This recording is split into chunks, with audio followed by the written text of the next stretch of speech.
You know, my first memory of Hubert H. Humphrey was through my mother. My mother was born and raised in rural Louisiana. Her father was a civil rights organizer in Natchitoches Parish, Louisiana, in the late 40s, early 50s. And they had a lot of close calls with the struggle for civil rights and as a member of the NAACP.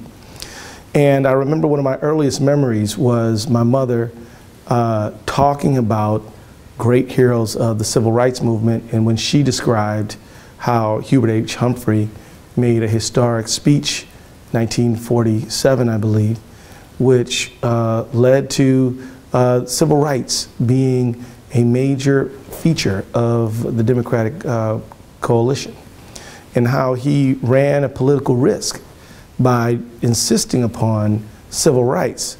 But that risk, though it even came with a little cost, was one that the country desperately needed. And without his courage, his bravery, pre-Brown versus Board of Education, our country, we don't know where it would be right now, certainly a lesser place than it is.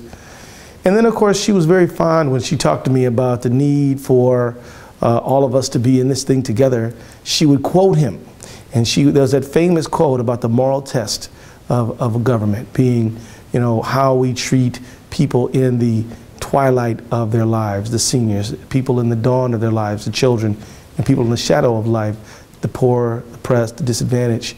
And how this was something that I was inculcated with at a very early age. And so I think that Hubert H. Humphrey made his stamp on my political imagination before I even knew I had one. And so, you know, I'll forever live in his debt, and we'll be quoting him for as long as I have the breath to do so. Hubert H. Humphrey